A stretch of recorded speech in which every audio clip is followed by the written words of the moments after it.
Can you believe it?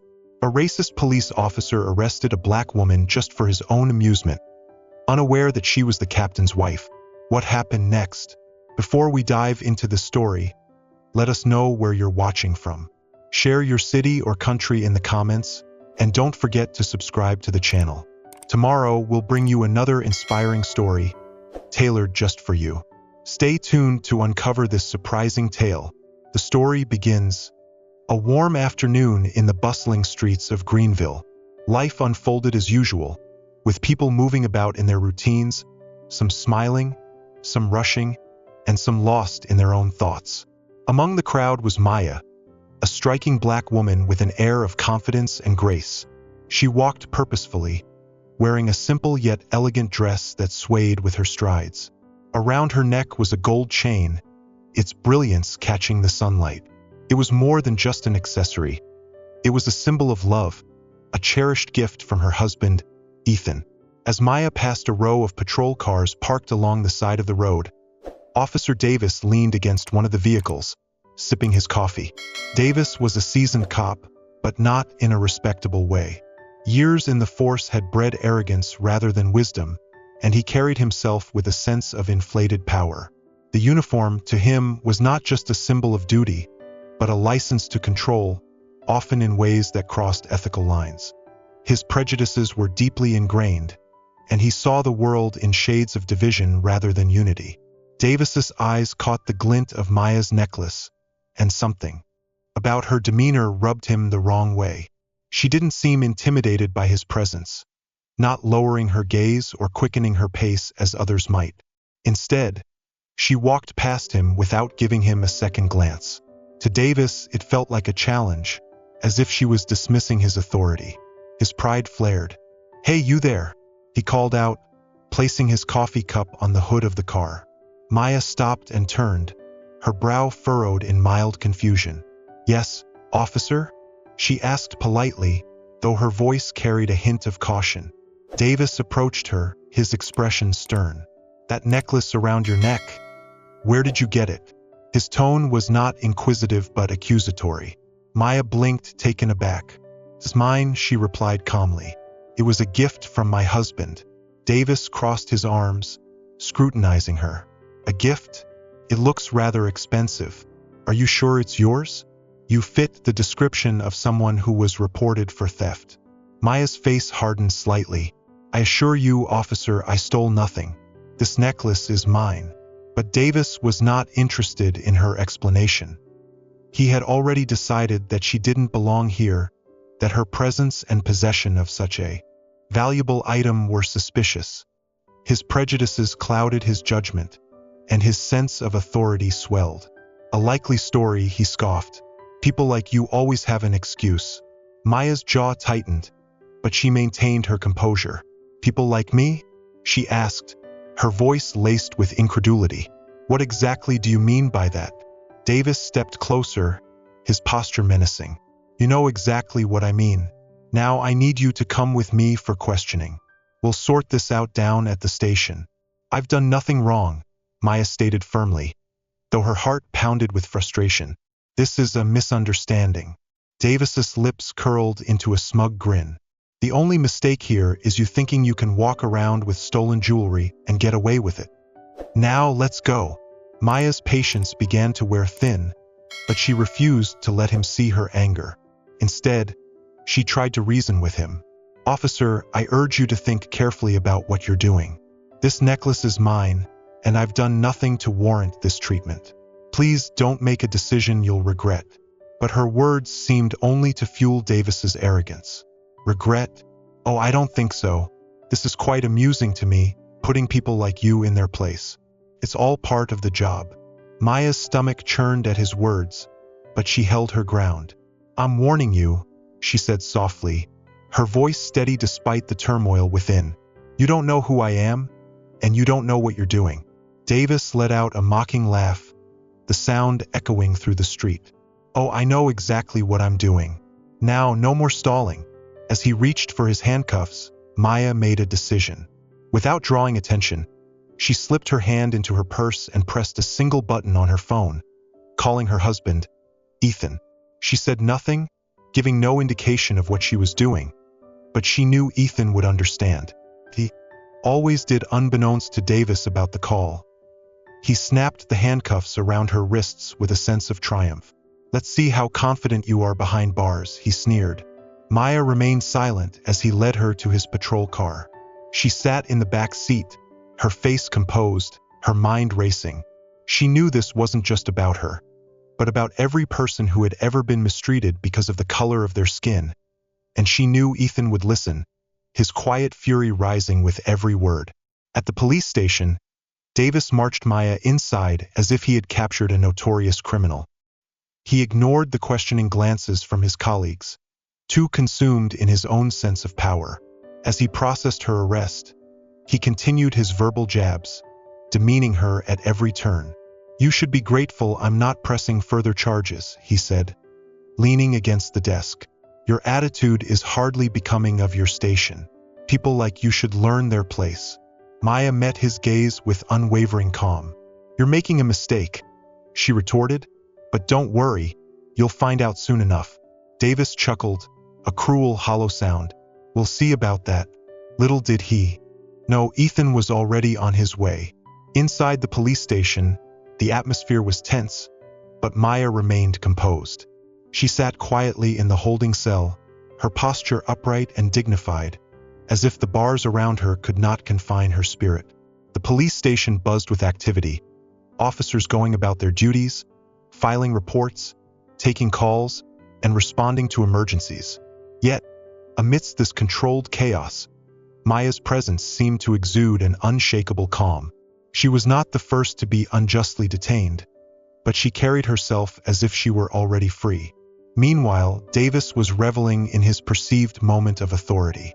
He leaned casually against the desk, a smug grin spreading across his face as he recounted the arrest to a colleague. "She thought she could talk her way out of it," he said, shaking his head. "But I put her in her place. People like her need to understand that this isn't their playground." The other officer raised an eyebrow, clearly uneasy with Davis's tone. "What exactly did she do?" he asked hesitantly. Davis waved his hand dismissively. "Oh, she was wearing an expensive necklace, probably stolen. When I questioned her about it, she got defensive, typical." "Did she resist?" the officer pressed. "No," Davis admitted, his smug grin wavering slightly. "But you can see the type, arrogant, acting like they're better than us." The other officer nodded slowly, though it was clear he was not convinced. He glanced towards the holding cell where Maya sat with quiet dignity, then back at Davis. "Are you sure about this?" "Of course, I'm sure," Davis snapped, his pride stung. "Don't start questioning me now." Meanwhile, Maya's call had set events in motion. Ethan, her husband and the police captain, was driving to the station with a singular purpose.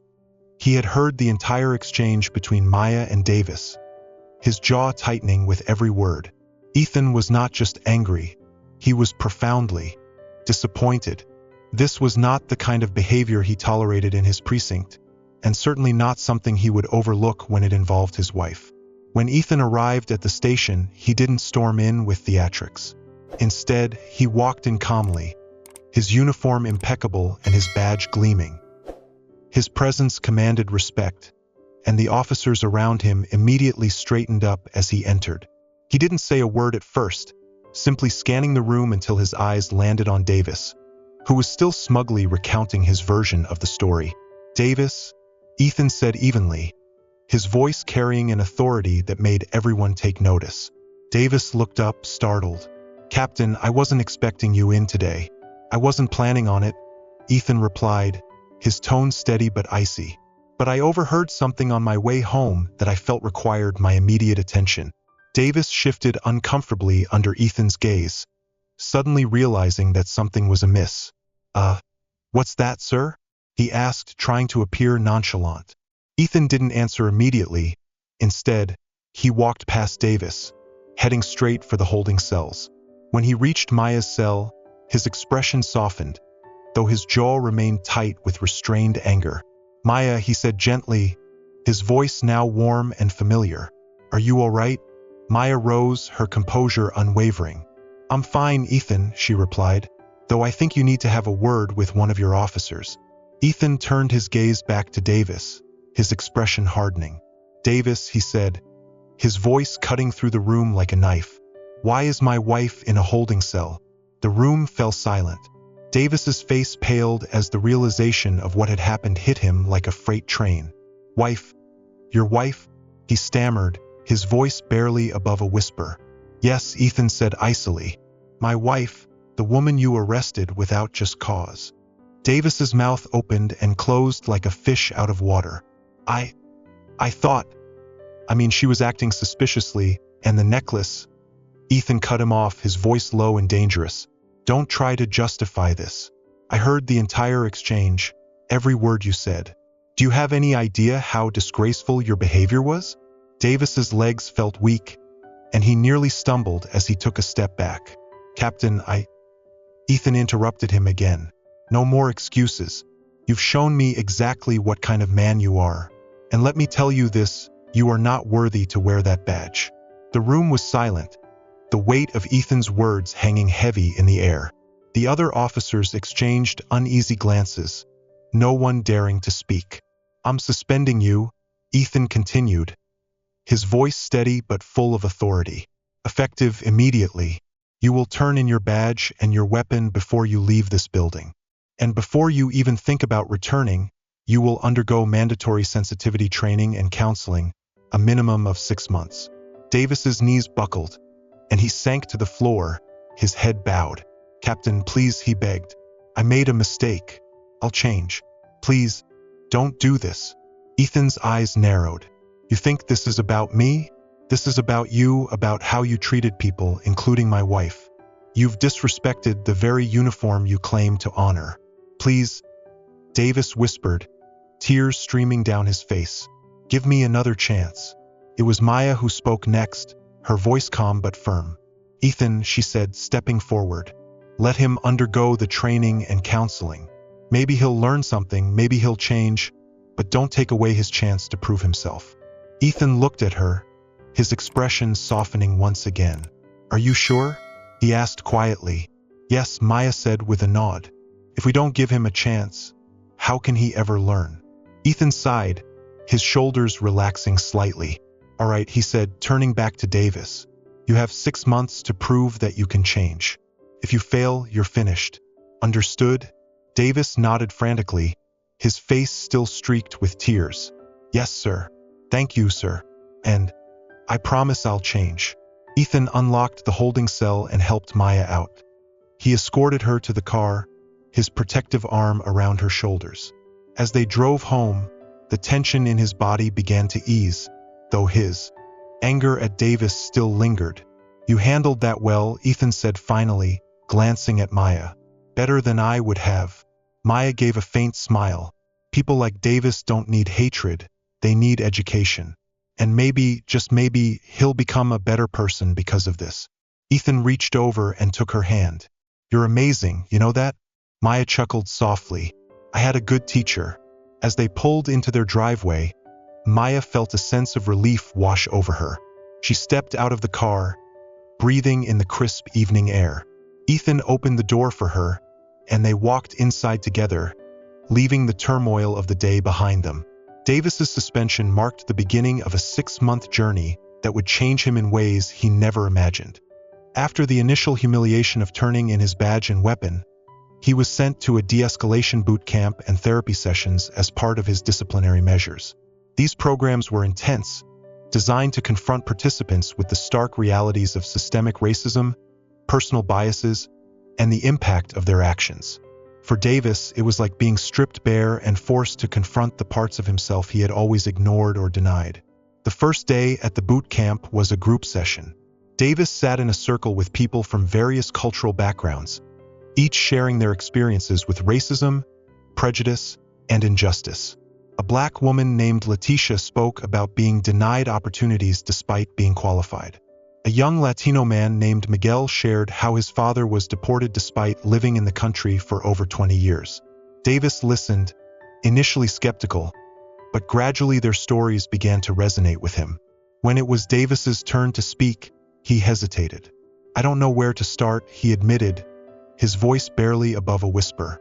I always thought, I always felt like I was just doing my job, but listening to all of this, I wonder if I've been blind. Letitia looked at him pointedly. Not blind, she said, choosing not to see. Her words struck Davis like a thunderbolt. He realized that his actions were not just a result of ignorance, but a deliberate choice to disregard the humanity of others. It was a bitter pill to swallow, but it marked the beginning of his transformation.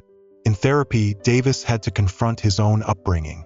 His therapist, a gentle yet firm woman named Dr. Evans, asked probing questions about his childhood, his family, and the values he was raised with. Davis, she said in one session, why do you think you felt justified in arresting Maya that day? Davis shifted uncomfortably in his seat. I don't know, he mumbled. Maybe because I thought I had the right to. I thought I was doing my job. Dr. Evans nodded. And the things you said to her, calling her arrogant, telling her to know her place, was that also part of your job? Davis's face flushed with shame. No, he admitted. That was me, my own prejudices. Over many weeks of therapy, Davis began to unravel the roots of his prejudices.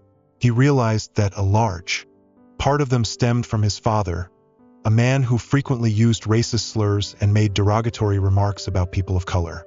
Davis had absorbed those attitudes without question, carrying them into his adulthood and into his work. One day, Dr. Evans asked him to write a letter, not to Maya or Captain Ethan, but to himself. Write to the version of yourself who arrested Maya, she said. Tell him what you've learned. It was a humbling exercise. Davis wrote about the pain he had caused, the dignity he had stripped from another human being, and the ways in which he had failed, not just as a police officer, but as a person. When he read the letter aloud in the next therapy session, his voice choked with emotion, and tears streamed down his face. I didn't realize how much damage I had done, he said. I thought I was just enforcing the law, but I was enforcing my own biases. By the end of the 6 months, Davis was a changed man. He returned to the police station, apprehensive but determined. Captain Ethan was waiting for him, his arms crossed, his expression unreadable. Well, Ethan said, his tone neutral, what do you have to say for yourself? Davis took a deep breath. I'm sorry, he began, not just to you and Maya, but to everyone I've hurt. I've spent these months learning, truly learning about the harm I've caused. I know I can't undo the past, but I want to be better. I want to do things right. Ethan studied him for a long moment. And how do I know you're not just saying what I want to hear? Davis hesitated. You can't, he admitted, but I can show you. Give me a chance, and I'll prove that I've changed. Ethan nodded slowly. We'll see. You'll be on probation, one wrong move, and you're out for good. Davis nodded, relief washing over him. Thank you, sir. I won't let you down. But the most meaningful moment came a few weeks later when Ethan invited Davis and Maya to dinner. Davis was nervous, unsure how Maya would react. When he arrived, Maya greeted him with a warm smile. I've heard you've been doing great work, she said. I'm trying, Davis replied. Thank you. During dinner, they talked about everything. Davis's journey, Maya's experiences, and Ethan's hopes for the future of the precinct.